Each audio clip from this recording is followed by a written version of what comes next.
Maka munafik orang yang punya dua muka. Munafik ini kan musuh dalam selimut. Di belakang kita dia caci maki kita. Maka demikian rupa watak orang munafik Allah benci betul. Orang-orang munafik di dasar jurang neraka yang paling bawah, keraknya neraka, yang merusak akhlak kepada Allah. Sebab munafik sangat berbahaya, membahayakan umat, membahayakan agama. Menyembah batu, menyembah patung, menyembah berhala yang mereka buat sesuai dengan kekayaannya masing-masing. 360 berhala di sekeliling Ka'bah merupakan bukti nyata dari sesembahan mereka. Yang kaya membuat berhala dari emas lalu disembah. Yang setengah kaya bikin patung dari perak lalu disembah. Yang hampir miskin bikin Tuhan dari kayu lalu disembah. Yang miskin benar tepung terigu diadonin lalu dibentuk seperti wujud seseorang kemudian disembah. Dan apabila selesai nyembah perutnya terasa lapar, Tuhannya habis dipretelin. Sepanjang sejarah kemanusiaan cuma masyarakat jahiliyah saja yang sampai makan Tuhan. Sesadis-sadisnya bangsa Indonesia belum pernah sampai makan Tuhan. Maka menghadapi manusia seperti ini, yang pertama dilaksanakan oleh Rasul memperbaiki akhlak mereka kepada Allah. Menanamkan la ilaha illallah, bahwa tidak ada Tuhan yang perlu disembah selain daripada Allah subhanahu wa ta'ala. Ini hakikatnya merupakan inti daripada ajaran Rasul-Rasul terdahulu. Kenapa? Seluruh Rasul bersumber dari satu sumber yang sama, yaitu dari Allah subhanahu wa ta'ala. Maka prinsip ajaran ketuhanan yang mereka bawa tentu saja sama. Nabi Adam mengajarkan la ilaha illallah. Nabi Nuh mengajarkan la ilaha illallah. Cuma tentu sambungannya Nuh Rasulullah. Nabi Ibrahim mengajarkan la ilaha illallah, Ibrahim Rasulullah. Nabi Musa mengajarkan la ilaha illallah, Musa Rasulullah. Bahkan Nabi Isa mengajarkan la ilaha illallah, Isa Rasulullah. Dan Nabi Muhammad mengajarkan la ilaha illallah, Muhammadur Rasulullah. Akhlak manusia kepada Allah dengan menanamkan tauhid. Jadi kalau ingin berakhlak yang benar kepada Allah, jaga tauhid, pegang teguh akidah. Saudara-saudara kaum muslimin rahimakumullah, lawan daripada tauhid adalah kufur. Kufur bisa dua, bisa kufur iman, bisa kufur nikmat. Kufur itu sifatnya, kafir itu orangnya. Ada orang kufur iman, dan ini merusak akhlak kepada Allah subhanahu wa ta'ala. Kufur iman itu kadang-kadang bentuknya syirik, orangnya disebut musyrik. Kufur iman itu kadang-kadang bentuknya nifaq, orangnya disebut munafik. Kufur iman itu kadang-kadang bentuknya riddah, orangnya disebut murtad. Ini merupakan jenis daripada kufur-kufur iman dan tergelincirnya manusia daripada akhlak kepada Allah subhanahu wa ta'ala. Benar, di zaman sekarang kita tidak menyembah berhala. Memang di zaman sekarang kita tidak menyembah patung. Iya, kita tidak berkeyakinan Tuhan lebih dari satu. Tapi kadang-kadang akhlak kita kepada Allah sering lentur dan luntur, sering bergoyang dan tergoncang, sering kena erosi dan polusi. Bahwa kita tidak menyembah Latta, Uzza, Manat dan Hubal seperti masyarakat jahiliyah dahulu, memang. Tapi Latta zaman sekarang, Uzza zaman sekarang, Manat dan Hubal di zaman sekarang, berhala-berhala di abad kita sekarang ini, kadang-kadang bernama harta, kadang-kadang bernama wanita, kadang-kadang bernama tahta, mungkin juga bernama Toyota. Sesuatu yang lebih kita agungkan daripada Allah, menjelmalah dia menjadi berhala-berhala di zaman kita sekarang ini. Manakala kita di kantor sudah lebih takut kepada kepala bagian kita daripada kepada Allah, maka Tuhan kita barangkali adalah kepala bagian kita. Manakala kita sudah lebih takut kepada manusia daripada kepada Allah, bergeserlah akhlak kita kepada Allah, mengagungkan manusia dan menomorduakan Allah. Maka di zaman sekarang akhlak kita kepada Allah sering kena erosi, sering kena polusi. Mungkin karena sulitnya lapangan kerja, tingginya tensi ekonomi, persaingan hidup yang makin tajam, sulitnya mencari lapangan kerja, orang kadang-kadang nekat, sedikit pertimbangan, picik pandangan, mudah melakukan potong kompas, sehingga terjadilah perbuatan-perbuatan yang memelencengkan akhlak kita kepada Allah Subhanahu wa ta'ala. Kadang-kadang terjebak mempercayai selain daripada Allah. Kadang-kadang terjebak di dalam mengagungkan yang selain daripada Allah lebih dari yang seharusnya. Terkenalah akhlak kita kepada Allah jaringan-jaringan erosi dan polusi. Kufur sebagai lawanan daripada tauhid merupakan sifat daripada orang yang tidak berakhlak kepada Allah. Bentuknya pertama bisa syirik. Syirik itu artinya meyakini ada Tuhan lain selain daripada Allah. Itu yang namanya syirik. Jadi percaya Tuhan ada, cuman Tuhannya kelebihan. Itu yang disebut syirik, dan itu merupakan cerminan dari akhlak yang rusak kepada Allah Subhanahu wa ta'ala.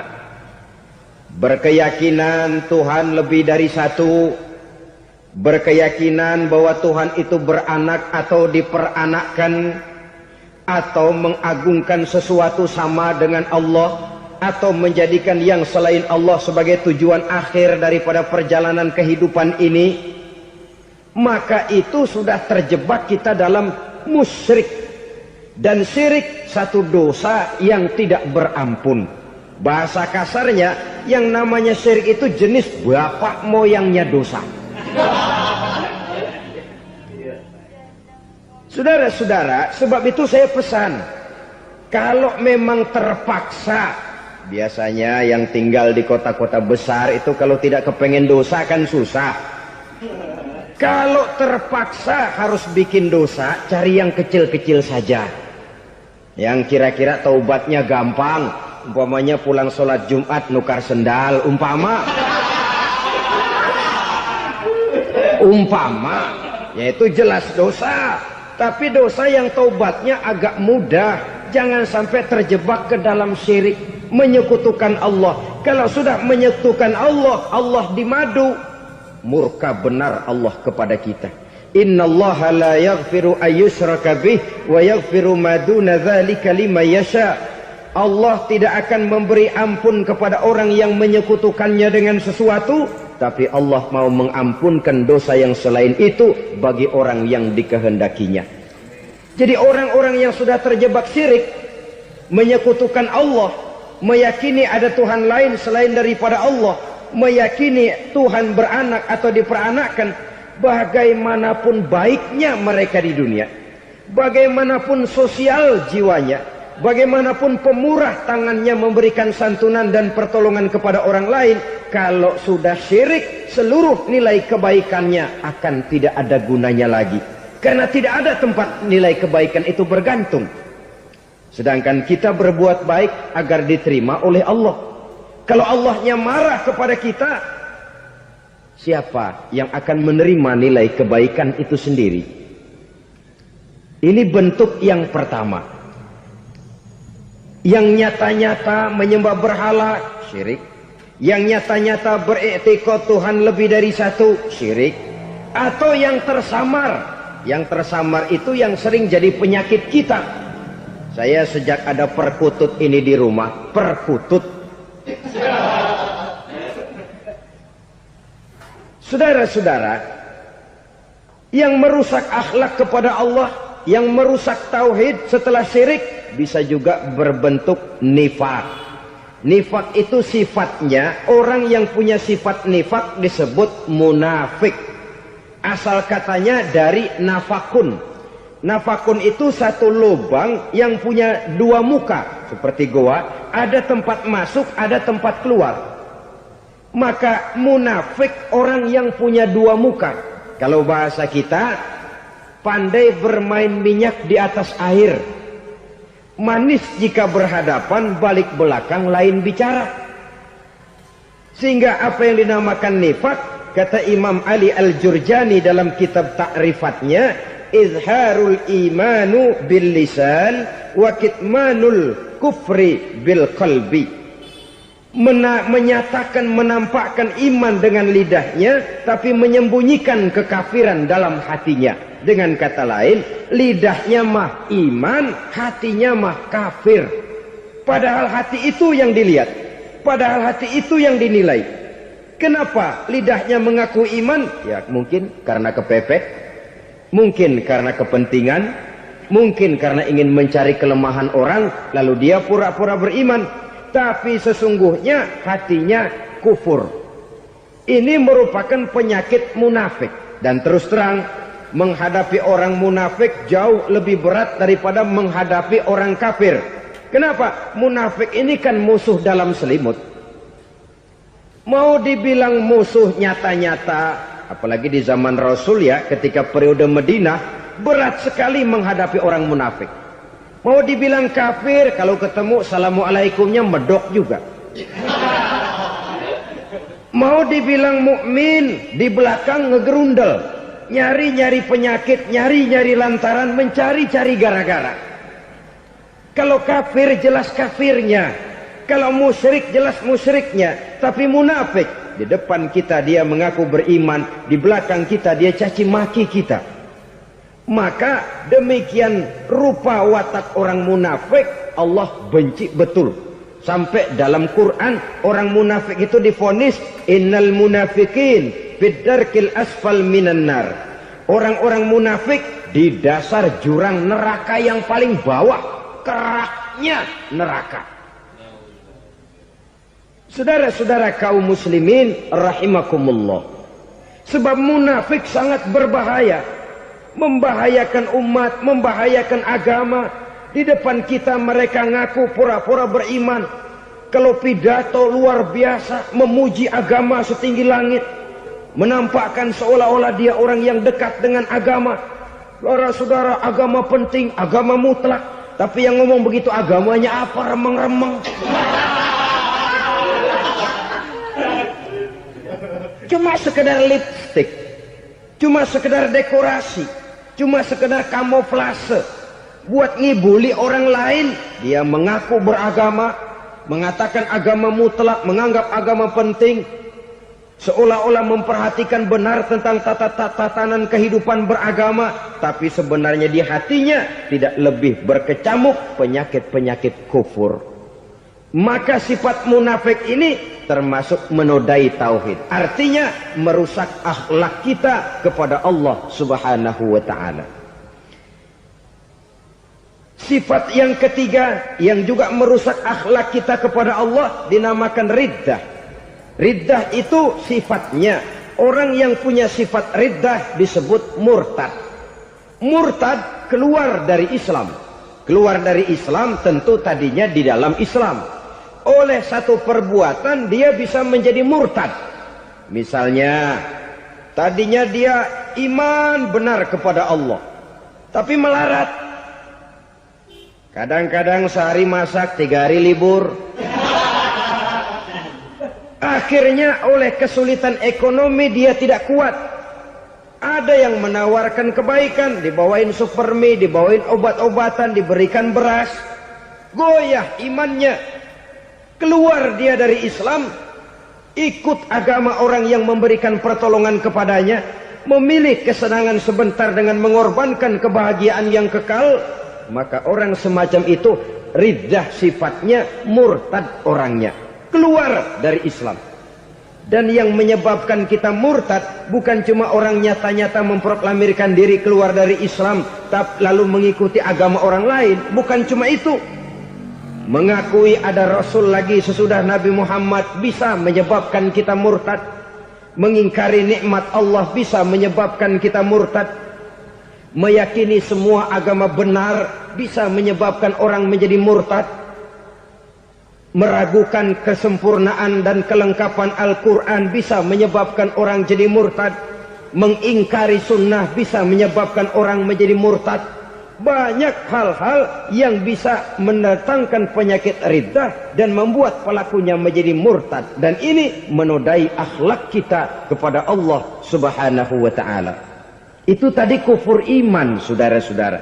Nyata-nyata mengingkari Allah, baik dalam bentuk syirik, nifak, ataupun riddah. Kufur yang kedua dinamakan kufur nikmat. Apa itu kufur nikmat? Sitru ni'matil mun'im au ya'malu fi mukhalafatil mun'im. Menutup-nutup nikmat Allah atau melakukan perbuatan yang menentang, bertentangan dengan kehendak yang memberikan nikmat. Jadi kufur nikmat pertama, nutup-nutupin Tuhan. Tuhan jalingin. Duit lu banyak amat, dari mana? Gua kerja. Lalu kerjanya nomor satu. Orang yang berakhlak kepada Allah, dia akan menjawab, kamu uangnya kok banyak, dari mana? Rezeki dari Allah. Caranya, saya kerja. Kerja itu cara, rezeki itu dari Allah datangnya. Bukankah di zaman sekarang kita sering terpleset? Ini merupakan cerminan dari rapuhnya akhlak kita kepada Allah Subhanahu wa ta'ala. Karena usaha saya memang, karena saya peras keringat banting tulang, tentu. Tapi sadarkah kita bahwa sepanjang yang bisa kita lakukan cuma berusaha, peras keringat banting tulang?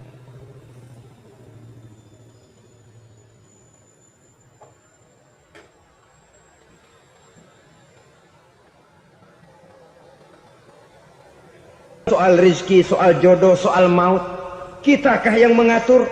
Kitakah yang menentukan? Subhanallah. Manusia sungguh tidak berdaya menghadapi tiga hal paling pokok ini. Rezeki, kita cuma bekerja. Kitakah yang menentukan? Tidak. Kita berusaha saja, rezeki belum pasti dapat. Apalagi kalau kita tidak berusaha. Jangan terjebak dalam fatalisme. Belum perang udah nyerah. Emang dasar rezeki datangnya dari Tuhan, gak usah kerja, dan ntar juga kalau dia datang. Dari mana datangnya? Kerja saja belum tentu dapat rezeki, apalagi kalau tidak kerja. Yang jelas usaha perlu kepastian, itu urusan Allah. Ini akhlak kepada Allah Subhanahu wa ta'ala. Jodoh juga begitu. Kita berusaha, kita berupaya, Allah menghendaki lain jadinya. Maut juga begitu. Siapa sih yang pengen ngadepi maut? Siapa sih yang pengen mati? Siapa sih yang pengen ketemu malaikat Israel? Tidak seorang pun kalau ditanya, kecuali mereka yang putus asa ya. Kalau otaknya masih normal, mau mati mesti belakangan dulu dah dikit. Tapi yang satu itu, saudara, kalau dia sudah datang, tenaga mana yang bisa menolak? Kalau dia sudah berkunjung, kekuatan mana yang bisa menghindar? Kalau dia sudah ingin bertemu, kemana kita bisa melarikan diri? Manusia sepanjang yang dia lakukan hanya berusaha, tapi kepastian, ketentuan dari Allah Subhanahu wa ta'ala. Orang yang kufur nikmat, nutupin Allah. Dia merasa rezekinya adalah mutlak peras keringatnya. Seolah-olah Allah nggak punya peranan apa-apa di situ. Oh, ini kan saya bisa rumah begini karena saya kerja keras. Oh, ini mobil saya begini, saya kerja keras. Peras keringat, banting tulang, keras.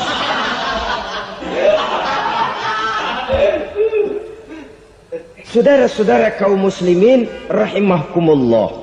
Jadi menutup-nutupi Allah.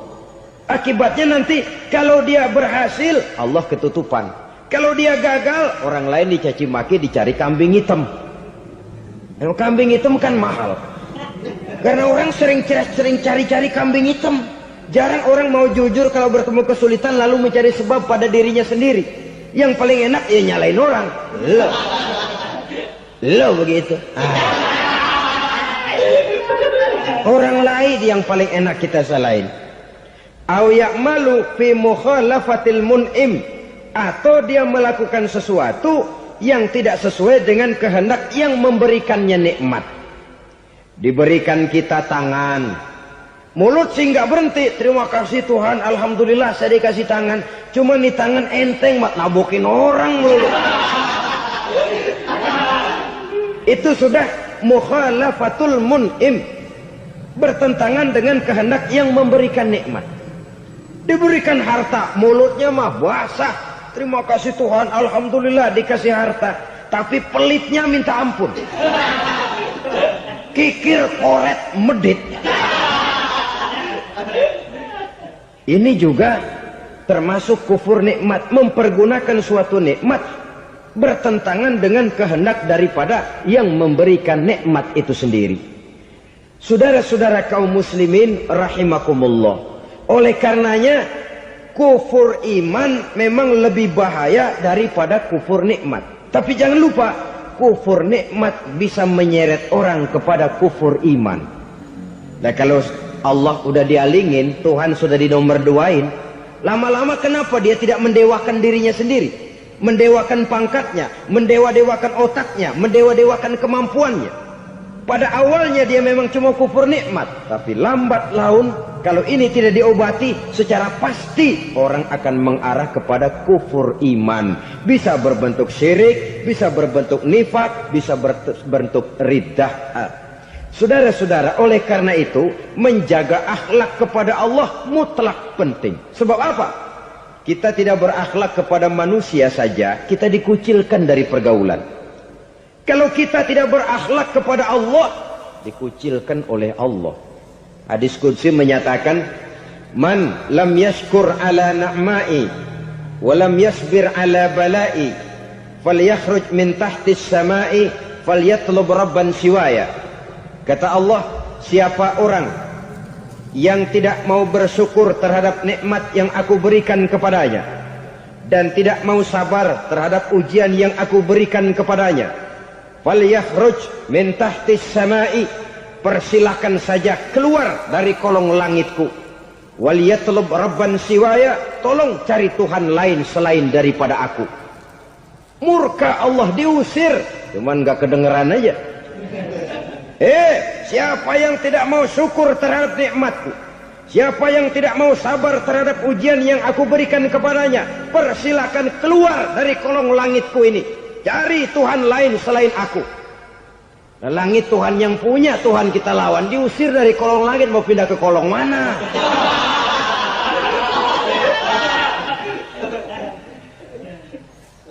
Jadi jangan merasa kufur nikmat kan enteng. Iya, kelihatannya begitu, tidak sebahaya kufur iman. Tapi kufur nikmat ini merupakan anak tangga yang kalau kita sudah mulai naik, kita akan naik terus sampai kepada tingkat di mana kita mengalami kufur iman. Kalau sudah ke sana, maka akhlak kita kepada Allah terkenalah erosi, terkena polusi, hancur akhlak kepada Allah, dan itulah sumber kesengsaraan abadi. Kalau cuma kita tidak berakhlak kepada manusia, barangkali resikonya cuma kehidupan di dunia ini. Mungkin juga ada kehidupan akhirat. Tapi kalau sudah tidak berakhlak kepada Allah, dunia akhirat kita rugi dan celaka. Maka pada kesempatan ini saya mengajak, marilah jaga baik-baik akhlak kita kepada Allah. Satu kali kita bertauhid, sampai mati kita bertauhid. Satu kali la ilaha illallah, jangan tergelincir lagi kita keluar daripada kalimat itu. Satu kali kita bertuhankan Allah, jangan bertuhan yang lain selain daripada Allah. Jangan sekutukan Allah, jangan samakan Allah dengan sesuatu, jangan mengangkat yang lain sama agungnya dengan Allah. Sebab dengan demikian kita seolah-olah sudah mengotori akhlak kita kepada Allah Subhanahu wa taala. Saudara hadirin yang saya hormati, jadi oleh karenanya akhlak kita kepada Allah merupakan basis daripada kehidupan beragama. Kalau itu sudah mulai rapuh, mulai terkena erosi dan polusi, mulai rusak, dikhawatirkan nanti nilai ibadah kita kepada Allah juga akan turut ambruk karenanya. Saudara-saudara kaum muslimin rahimakumullah, tugas yang kedua memperbaiki akhlak manusia kepada sesama manusia. Kita tahu Islam sesuai dengan namanya adalah agama damai. Maka akhlak manusia kepada sesama manusia menempati porsi yang penting dalam kehidupan beragama. Bagaimana seorang muslim bergaul, bertata krama terhadap sesama manusia. Mari kita lihat lebih jauh persoalannya. Untuk memudahkan pembicaraan dari kacamata agama, kita kelompokkan saja manusia itu dalam dua. Pertama yang seiman dan yang kedua yang tidak seiman. Yang tidak seiman itu kita sebut saja kufur atau kafir. Nah, kepada yang kafir pun kita diajarkan untuk berakhlak. Apalagi kepada yang memang nyata-nyata seiman, sekeyakinan, seakidah. Kemanapun Islam datang, ke negara manapun ia masuk, ia tidak menaburkan kerusakan. Jadi tidak benar kalau orang pernah itu menggambarkan, saking sentimennya seorang orientalis pernah menggambarkan Nabi Muhammad di tangan kirinya Quran, di tangan kanannya pedang. Menggambarkan seolah-olah Islam dikembangkan dengan kekerasan. Sebenarnya tidak sama sekali. Kalaupun dalam sejarah perkembangan Islam pernah terjadi perang, maka perang dalam Islam sesungguhnya apabila kita amati sejarahnya bukan untuk memaksakan agama, karena memang agama tidak bisa dipaksakan, tetapi justru untuk mempertahankan agama dari segala macam hambatan, rintangan, hinaan dan fitnahan. Tapi kemanapun yang jelas Islam masuk, dia tidak pernah membuat kekacauan, kerusuhan ataupun penghancuran. Candi Prambanan bahkan dipugar, gereja-gereja tidak ada yang dihancurkan oleh umat Islam. Kenapa? Islam agama damai. Soal agama, soal lakum dinukum waliyadin, la ikraha fid din, qad tabayyana ar-rusdu minal ghayy. Tidak ada paksaan dalam beragama, sebab nyata yang benar dengan yang tidak benar. Belum pernah ada orang kafir masuk ke perkampungan orang Islam lalu dikejar-kejar, diteriakin kafir, kafir, sunatin.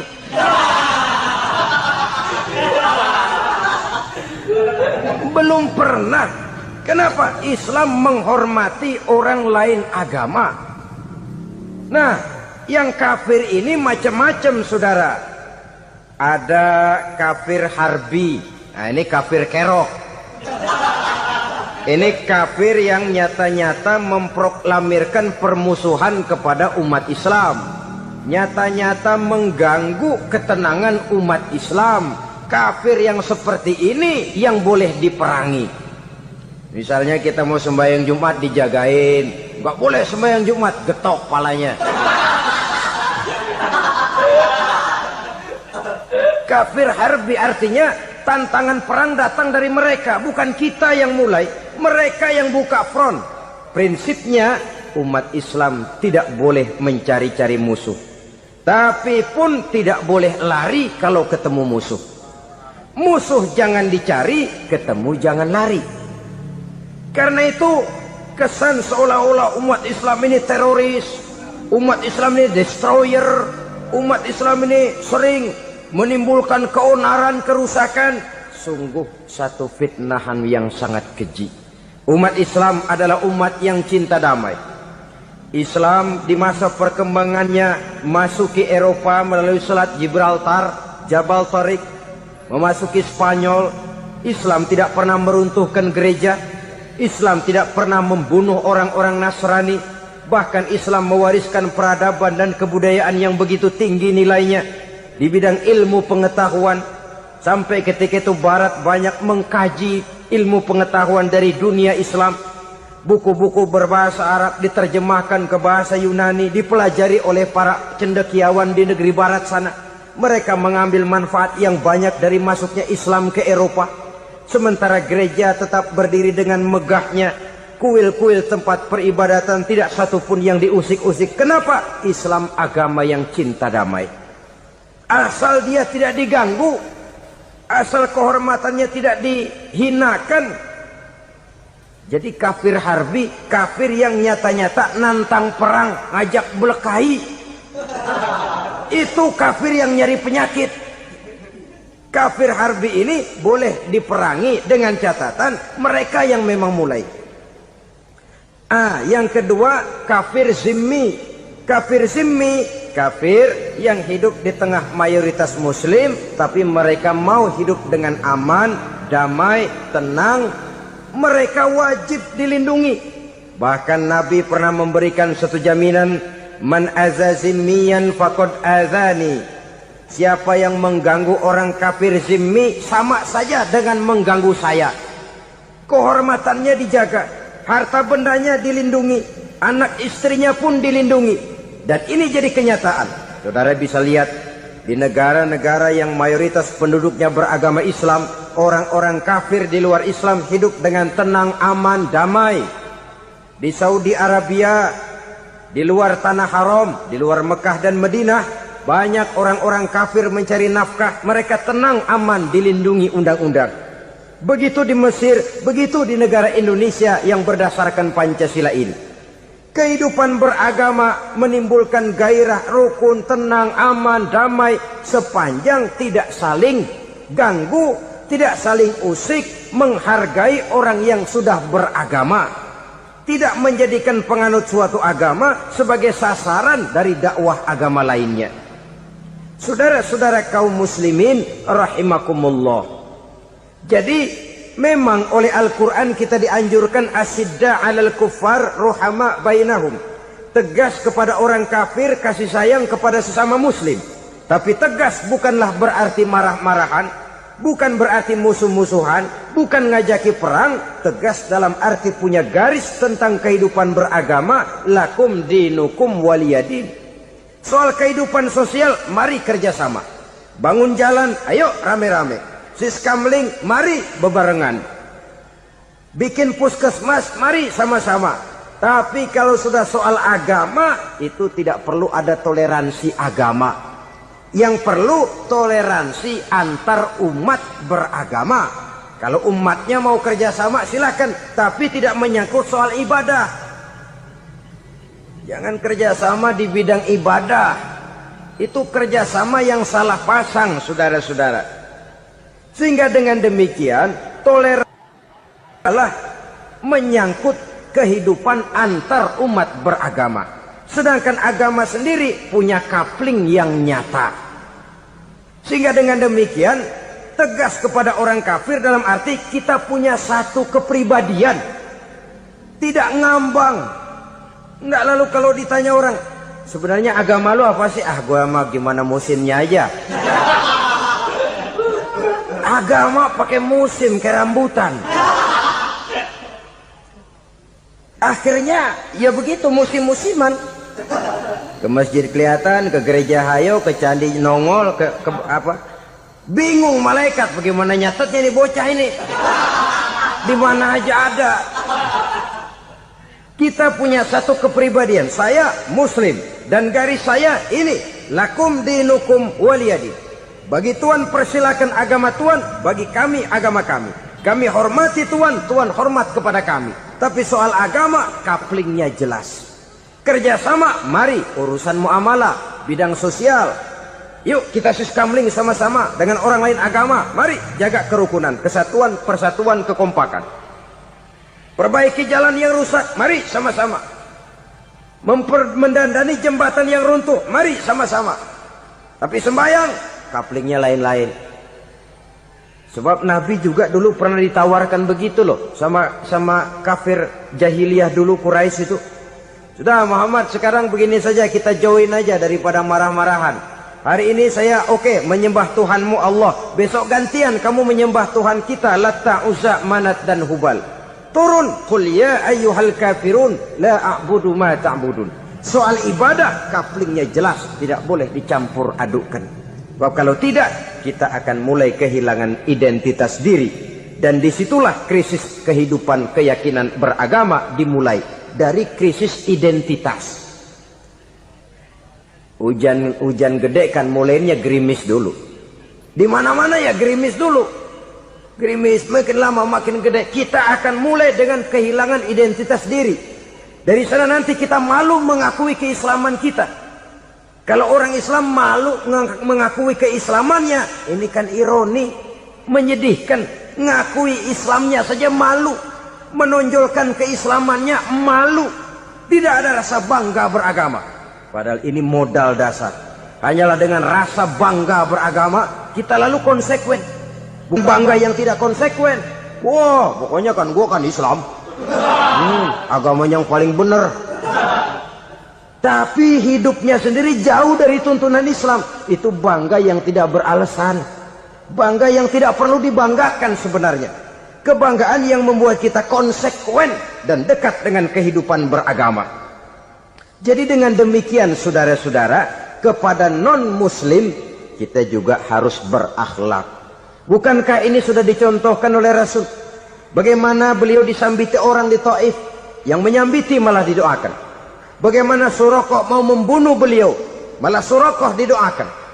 Bagaimana Abu Jahal dan Abu Lahab saking mangkalnya. Ini Abu Jahal pernah gali lubang di kamarnya sendiri, di depan tempat tidurnya. Setelah dia gali lubang, ditutupin pakai keraras korma. Lalu dia tarik selimut, belagak meriang. Dia pesan pesuruhnya, bilangin Muhammad, encangnya meriang. Pamannya sakit, minta ditengokin. Nabi dengan segala husnuzonnya berangkat nengokin. Abu Jahal dari balik selimut ngintip. Itu dia Muhammad, itu dia tuh. Dia tuh masuk dah nih, masuk. Mulai dia jalan, senang Abu Jahal. Terus dah. Begitu ke pelosok, masuk ke lubang, gue pendem terus lalu. Memang niatnya mau mencelakakan Nabi.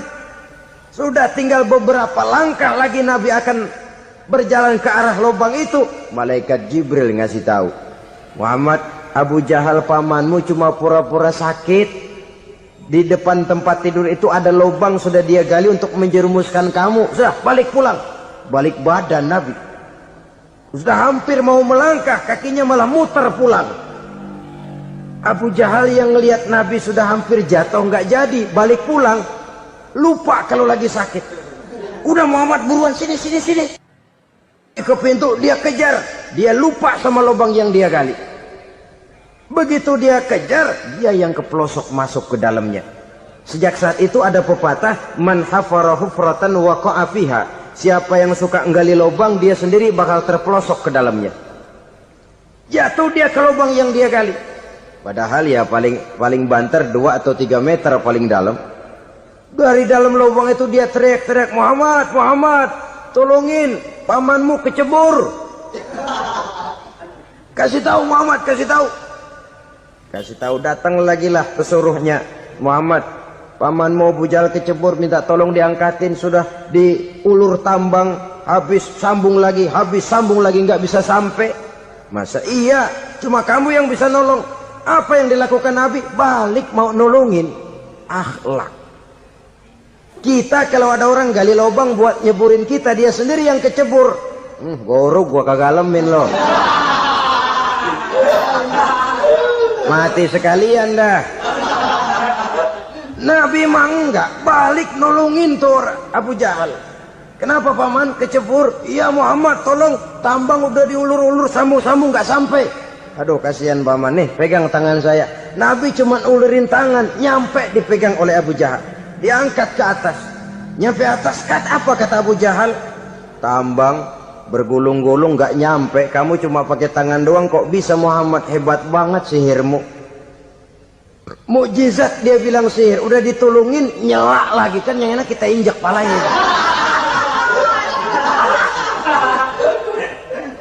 Orang dulu bilang wah katanya nolongin anjing kejepit. Udah selesai ditolongin malah yang nolong digigit. Saudara hadirin yang saya hormati, kepada orang-orang kafir kita harus berakhlak, menghormati mereka, tidak memaksakan satu keyakinan dalam batas-batas yang ditolerir oleh agama, yaitu pada masalah-masalah sosial dan muamalah. Itu kepada non-muslim, apalagi kepada sesama muslim. Baik akhlak kepada orang tua, akhlak kepada guru, akhlak kepada jiran atau tetangga, itu semua termasuk dalam akhlak kepada sesama manusia. Akhlak kita kepada orang tua, kadang-kadang kita orang timur ini ketularan orang barat. Engkongnya dianggap CS. Salaman main kedet aja, halo kong.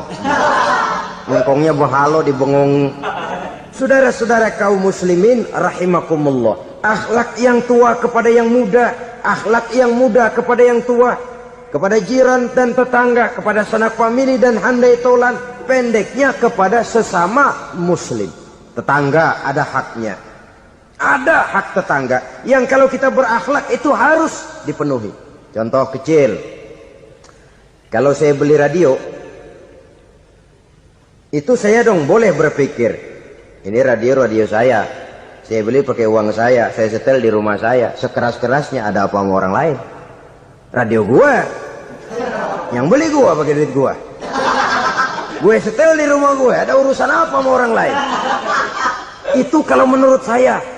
Tapi tetangga sebelah saya kan bisa juga ngomong begitu. Mata gue, yang ngantuk gue tidur di rumah gue, kenapa suara radio lu masuk kemari? Ketika itulah lalu kebebasan saya nyetel radio dibatasi oleh kebebasan tetangga saya yang mau tidur. Ini sudah akhlak namanya. Umpamanya lagi ada Nabi ajarkan, iza tobakhta maraqatan fa'akthir ma'aha wa ta'ahad jiranaka. Kalau kamu masak sayur, banyakin kuahnya, bagiin tetangga kamu. Bukan bagiannya itu yang jadi soal, tapi akhlak kepada tetangga. Udah tahu tetangganya kelaparan, diseksa, goreng ikan asin, se-RW baunya ngayap, kembang kempis orang nungguin. Saudara hadirin ma'asyiral muslimin rahimakumullah. Jadi dengan demikian, kalau sudah kembali kepada orang-orang yang nilai imannya sama dengan kita, apapun organisasinya, apapun baju yang mereka pakai, kaos yang mereka pakai, jaket yang mereka pakai, kalau sudah seakidah, seiman, jaga akhlak kita. Pendapat boleh berbeda, kaos boleh tidak sama, jaket boleh beraneka warna, bendera boleh beragam-ragam, tapi ukhuwah Islamiyah ini utamakan. Adalah lebih baik mencari persamaan dalam kehidupan dan bukan memperbesar perbedaan. Hanyalah dengan mengembangkan nilai-nilai akhlak semacam ini, toleransi tidak hanya diperlukan kepada yang non-muslim, kepada sesama muslim pun toleransi. Artinya apa? Jangan memponis amalan orang lain. Yang usolli, yang tidak usolli, berjalanlah menurut keyakinannya masing-masing. Jangan lalu memponis, itu namanya nggak toleransi. Kamu nggak pakai usolli ya? Enggak. Brengsek. Kamu pakai usolli ya? Iya. Bid'ah. Lah dua-duanya kagak yang bener. Kalau yang sembahyang kagak bener, bagaimana yang kagak sembahyang? Apa itu yang bener? Toleransi, setuju dengan perbedaan pendapat, jangan memponis amalan orang lain. Karena kita hanya beramal, hak menerima adalah Allah Subhanahu wa ta'ala.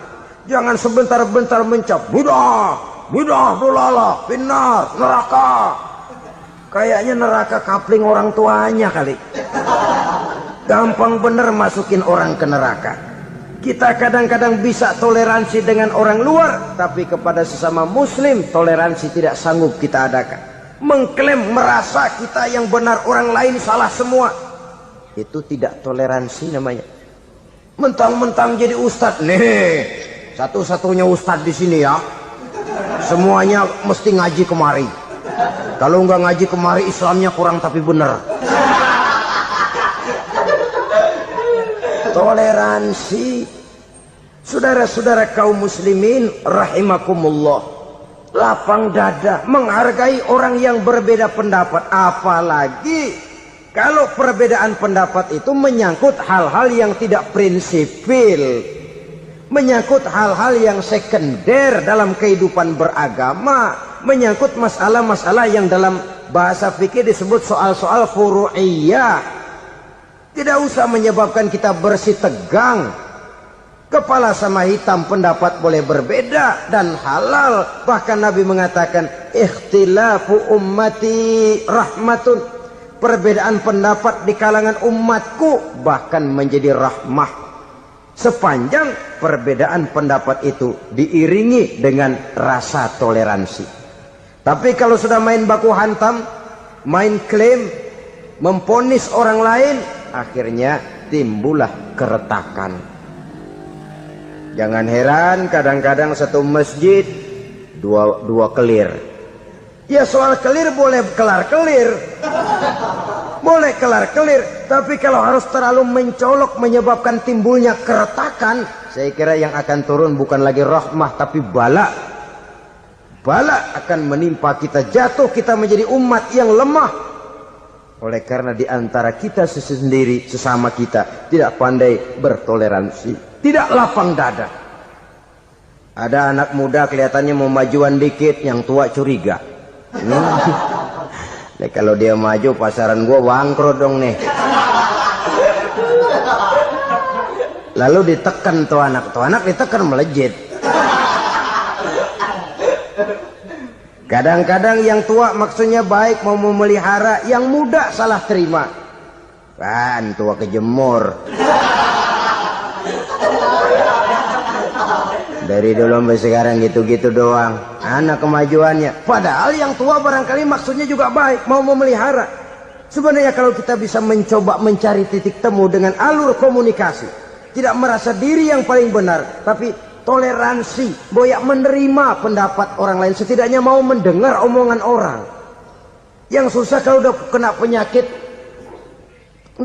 penyakit, nggak mau ngerti omongan orang, nggak mau nerima pendapat orang. Kodok di kolong tempayan, cukeng kayu asem, asal ijo udah ijo aja ijo dah.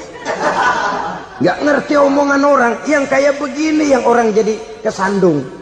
Oleh karena itu saudara-saudara, alangkah nikmatnya kehidupan ini apabila kita menyadari kita ini ummatan wahidah, satu umat yang satu, yang diikat dengan akidah. Kalau kepada yang non muslim saja kita diajarkan untuk berakhlak, apatah lagi kepada yang seiman, seakidah, sekeyakinan. Wajarkah perbedaan pendapat yang kecil-kecil lalu menyebabkan kita bertolak belakang, cerai-berai, centang perenang? Bila bertemu di jalan yang satu menyisih ke kiri, yang lain menyingkir ke kanan. Kalaupun juga bercampur di tengah kumpulan orang banyak, persis air dengan minyak. Yang atu melengos, yang atu madep mojok. Orang lain senyum, dia mau pada manyun. Saudara-saudara kaum muslimin rahimakumullah, realita ini walaupun tidak enak, pahit, tapi masih hidup di sebagian masyarakat kita. Ini yang perlu kita atasi. Soal toleransi kepada orang lain, sejarah sudah membuktikan. Mari kita jangan cuma bisa mengajak orang lain, umat lain untuk bertoleransi dengan kita, tapi kepada sesama kita. Toleransi ini perlu kita tegakkan, perlu kita bina, terutama di dalam kita menuju bentuk ideal daripada konsep ukhuwah Islamiyah ini, yang memang selalu kita akan cari bentuk-bentuk idealnya sejalan dengan perkembangan situasi dan kondisi yang dihadapi oleh umat. Perbedaan organisasi, perbedaan kepentingan organisasi tidak seharusnya menyebabkan kita merasa meremehkan orang lain dan mengangkat diri, mengklaim diri sebagai yang dan ter. Jadi dengan demikian, apabila yang pertama tadi akhlak kepada Allah dinamakan hablum minallah, maka yang kedua ini merupakan hablum minan nas.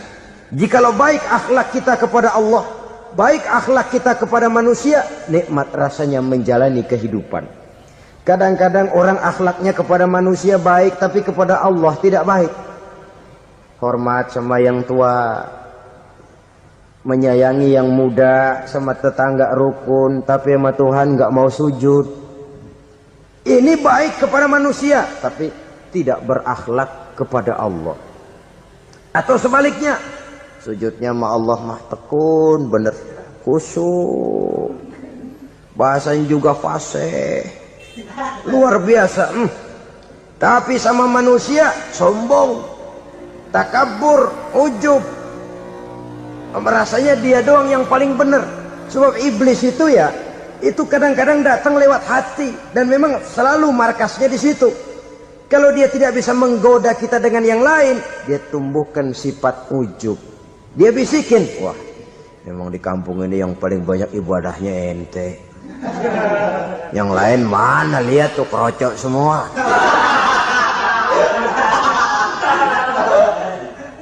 Lalu di hati orang itu tertanam sifat iya ya. Nah, tatkala iya ya, dia sudah terkena serangan iblis. Akhirnya apa? Orang lain diremehin. Asalnya kagak mau sembahyang aja diajak salaman udah najis aja dah. Ketemu juga mukanya ditekuk 4. Akhirnya bukan ngajak malah ngenyek, ngina. Lah orang dihina makin jauh, makin tidak tersentuh. Bukan cara itu yang diajarkan oleh Rasul. Bahwa orang tidak mau sholat, tugas kita mengajak. Soal dia tidak sholat, ya itu dosa dia kepada Allah. Saudara-saudara kaum muslimin, ujub disuntikkan oleh iblis ke dalam hati kita. Sujudnya kepada Allah benar, tapi akhlaknya kepada sesama manusia merasa paling benar sendirian, merasa orang lain salah semua. Pokoknya kalau di luar lingkungannya udah kagak bener aja udah bahaya. Saudara-saudara, ini juga penyakit yang disuntikkan oleh iblis. Sebab iblis itu tipu dayanya luar biasa, strateginya lihai. Makin tinggi kualitas iman, ya makin berat upaya iblis untuk menjerumuskan kita. Karenanya saya mengajak, marilah kita bertoleransi. Baik kepada non-muslim, lebih-lebih lagi kepada sesama muslim yang kebetulan berbeda baju, berbeda kaos, berbeda organisasi, lain bendera yang dibawanya. Tapi toleransi mari kita canangkan. Kita terikat oleh ukhuwah Islamiyah. 2. Yang ketiga, akhlak manusia kepada makhluk Allah lainnya di luar manusia. Saudara-saudara, dengan berakhlak kepada Allah, berakhlak kepada sesama manusia, berakhlak kepada makhluk Allah di luar manusia, baik flora maupun fauna, maka mudah-mudahan akan terciptalah satu ekosistem, satu lingkungan hidup yang membuat kita nikmat menjalani kehidupan ini. Inilah saja yang kita bicarakan pada pertemuan kali ini. Marilah kita membina nilai-nilai akhlak walaupun berat tantangannya. Sungguh lebih baik rakyat rendah yang berakhlak tinggi daripada pejabat tinggi yang berakhlak rendah. Karena nilai manusia pada akhirnya ditentukan oleh akhlaknya itu. Usikum wa nafsi bitaqwallah. Wassalamualaikum.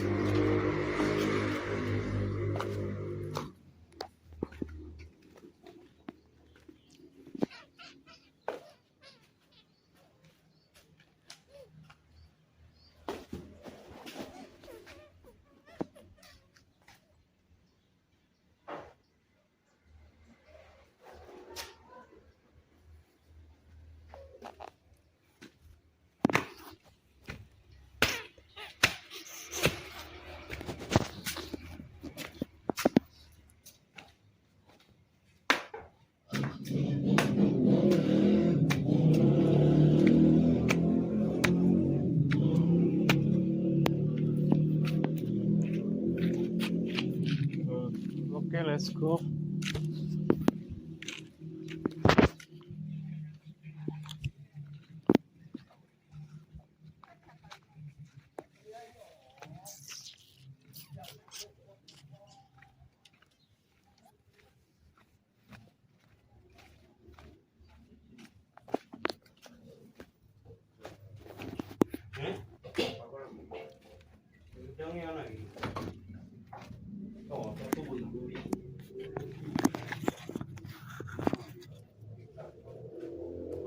Thank you.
Balik motor.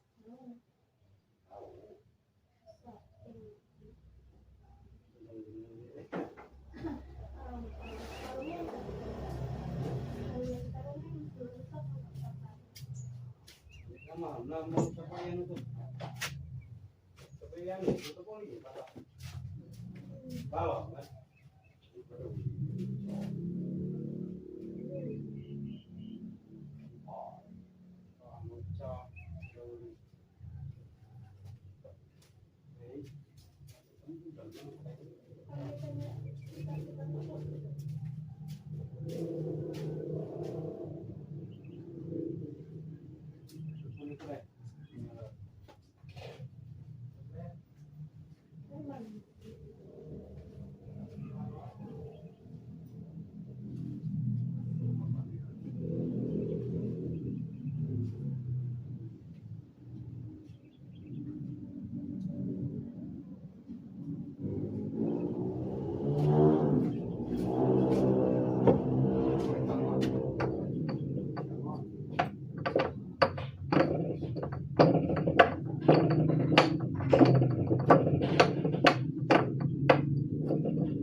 Pandan, no pandan.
Pak, dari tanggal 5 berarti 3 minggu tanggal berapa?